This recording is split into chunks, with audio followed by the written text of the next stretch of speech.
Est-ce que ça t'arrive d'avoir l'impression d'être dépassé, de voir les jours qui passent et de faire du surplace? Pour que ça change, il faut que tu fasses différemment les petites choses que tu fais au quotidien. Dans cette vidéo, on va voir ce que tu peux mettre en place dès aujourd'hui pour atteindre tes objectifs par une meilleure organisation et en réduisant le stress. Habitude numéro 1, le journaling. Se souvenir régulièrement de ses objectifs est essentiel. Chaque semaine, je prends un petit peu de temps pour passer en revue la semaine qui vient de passer. Je note mes gratitudes et appréciations, le chemin parcouru et les domaines pas à la hauteur, ainsi qu'une liste d'étapes et de tâches à réaliser pendant la semaine. Ça me permet de rester focalisé sur ce qui compte vraiment. Beaucoup de personnes échouent à tenir leur résolution de nouvel an parce qu'ils se fixent un but et l'oublient après quelques semaines. On envisage un objectif pour s'améliorer, mais sans suivi, on finit par l'oublier. En l'écrivant et en le réexaminant fréquemment, on augmente significativement nos chances de le réaliser. Le journaling n'est pas juste une liste de tâches, c'est un dialogue avec soi-même. Une réflexion sur nos ambitions et nos progrès, c'est un engagement vis-à-vis de la personne que l'on souhaite devenir. En notant nos pensées et nos progrès, on crée un fil conducteur dans nos vies. Ça devient un rappel du chemin parcouru et un moteur pour continuer à avancer. Si par exemple, vous avez pour objectif de courir un marathon, notez vos sessions d'entraînement, vos progrès et vos défis rencontrés peuvent vous aider à rester motivé et à ajuster votre programme. Le journaling peut aussi servir comme un espace pour laisser s'exprimer ses émotions et ses pensées, ce qui est bon pour le moral. Il permet de se débarrasser des pensées négatives et aide à cultiver la gratitude en notant les moments positifs et les réussites, même les plus petites. Il est prouvé qu'écrire chaque jour 3 choses pour lesquelles vous êtes reconnaissant peut améliorer votre humeur et vous rendre plus optimiste. Le journaling peut également être un outil de planification. En détaillant les étapes nécessaires pour atteindre un objectif, vous créez un plan d'action clair. Par exemple, si vous souhaitez économiser pour un grand achat, écrire les montants à économiser chaque mois et les stratégies pour y parvenir vous aidera à rester sur la bonne voie. Revoir votre journal régulièrement permet de voir les progrès accomplis et d'ajuster votre stratégie si nécessaire. Si vous avez un objectif qui vous tient à cœur, ne le laissez pas s'échapper, notez-le et relisez-le. Le journaling est l'outil qui transforme les rêves en plans d'action et les plans d'action en réalité. Et vous, quel objectif allez-vous consigner aujourd'hui pour en faire un succès de demain? Habitude numéro 2, se débarrasser de l'inutile. L'essentiel n'est pas de se demander si on utilise un objet, mais plutôt de se demander ce qu'on utiliserait à sa place si on ne l'avait pas. Lorsque vient le moment du tri et que je dois réfléchir à ce que je dois laisser tomber, si je dois me débarrasser de quelque chose, c'est la question que je me pose. Ça m'aide à identifier ce qui est vraiment nécessaire et ce qui ne l'est pas. En éliminant les vêtements que vous ne portez jamais, vous pouvez mieux organiser votre garde-robe et gagner du temps chaque matin en choisissant quoi porter. De plus, un espace de vie dégagé et organisé peut améliorer votre humeur et votre productivité. Il est aussi bénéfique de pratiquer le minimalisme numérique, supprimer les applications que vous n'utilisez pas, désabonnez-vous des newsletters non lus et organisez vos fichiers. En nettoyant votre boîte mail et en classant vos documents, vous réduisez le temps passé à chercher des informations et diminuez la charge mentale. Cette démarche de se débarrasser de l'inutile peut aussi s'appliquer à vos engagements sociaux et professionnels. Apprenez à dire non aux activités et aux obligations qui ne vous apportent pas de valeur ou qui ne sont pas alignées avec vos objectifs. Ça vous permet de consacrer plus de temps et d'énergie aux choses qui comptent vraiment pour vous. Se débarrasser de l'inutile clarifie l'esprit, augmente l'efficacité et diminue le stress, tout en favorisant des choix plus conscients et une plus grande flexibilité de vie. En se débarrassant des objets et engagements inutiles, on libère de l'espace et du temps, ce qui permet de réagir plus facilement et rapidement aux nouvelles situations, de saisir des opportunités et de gérer des situations imprévues avec moins de stress. C'est une démarche qui contribue à une vie plus simple et en phase avec nos valeurs. Ça nous aide à nous concentrer sur ce qui est vraiment important et réduire le stress. Habitude numéro 3, mettre son téléphone hors de sa chambre.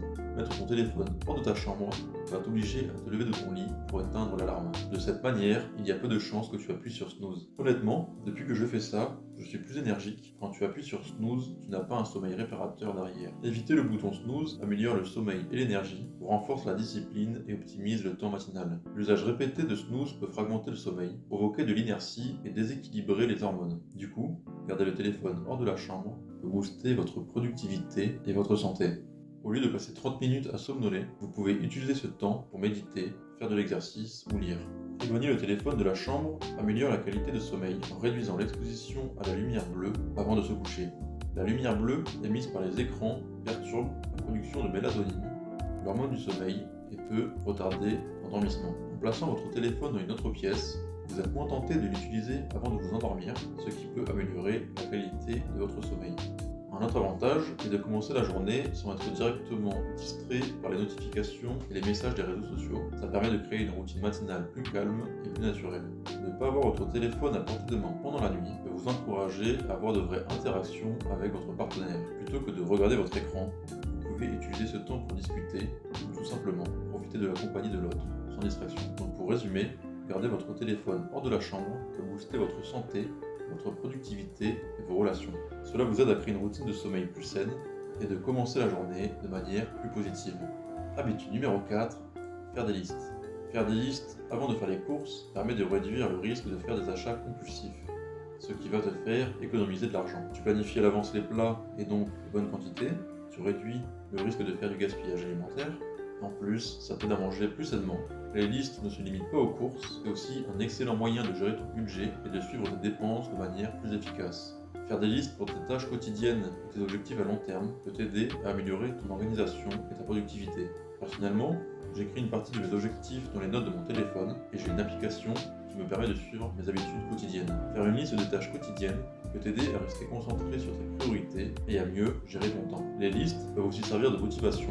Il y a une vraie satisfaction à cocher les éléments d'une liste, ce qui peut vous encourager à réaliser plus de tâches. En créant une liste de choses à faire le matin, vous pouvez structurer votre journée et vous assurer que vous utiliserez votre temps de manière efficace et productive. Faire des listes peut également aider à gérer l'anxiété en rendant les tâches et les projets plus gérables. Plutôt que d'être submergé par un grand projet, vous pouvez le diviser en plusieurs petites étapes réalisables et les aborder une à la fois.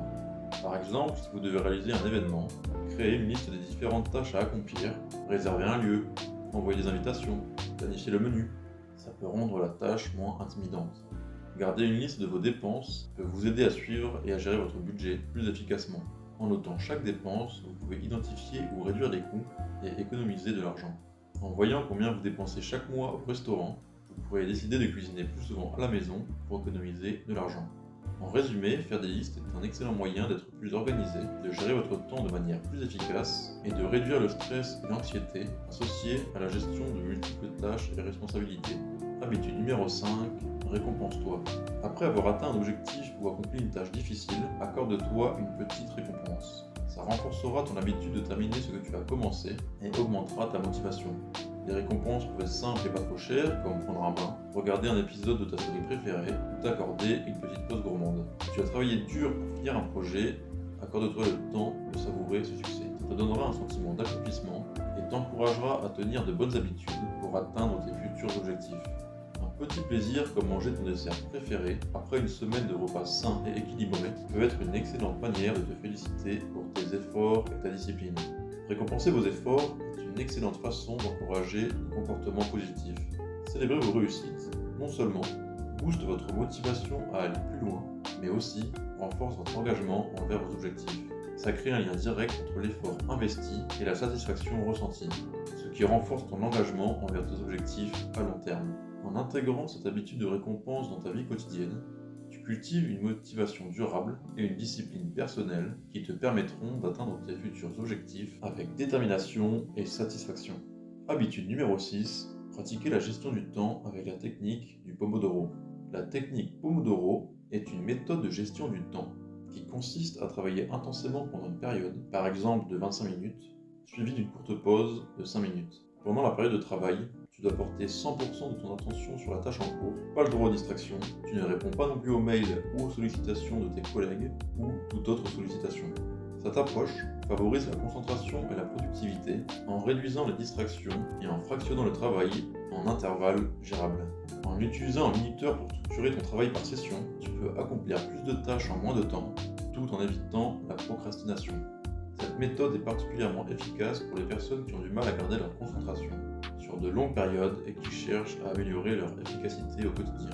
Habitude numéro 7, pratiquer l'épargne automatique. Mettre en place un système d'épargne automatique est une habitude puissante pour gérer efficacement ses finances personnelles. L'idée est de prévoir une somme que tu vas épargner chaque mois. Tu peux même configurer un virement automatique de ton compte courant vers un compte d'épargne ou d'investissement. Ça te permet de mettre de côté sans avoir à y penser et ça crée l'habitude. En définissant un pourcentage de ton salaire épargné chaque mois, tu t'assures que ton épargne augmente de façon constante. Ça peut aussi te permettre de constituer un fonds d'urgence pour te protéger contre les imprévus. L'épargne automatique facilite également la discipline en en évitant la tentation de dépenser l'argent disponible. Cette habitude encourage une gestion prudente de l'argent et favorise la croissance de ton patrimoine sur le long terme grâce à l'intérêt composé et aux investissements. Voilà pour la vidéo d'aujourd'hui. En intégrant ces habitudes, tu peux reprendre le contrôle. Elles te permettent de créer un cadre qui te correspond, qui structure et simplifie tes choix. Ça te permet de te concentrer sur ce qui compte vraiment pour toi et de devenir la meilleure version de toi-même. Merci d'avoir regardé cette vidéo. Si ça t'a plu, n'hésite pas à mettre un like et à t'abonner. Si ça t'a pas plu, n'hésite pas à mettre un like et à t'abonner. Et si tu es resté jusqu'au bout, écris Pomodoro en commentaire. Je te dis à bientôt pour la prochaine. Allez, ciao ciao.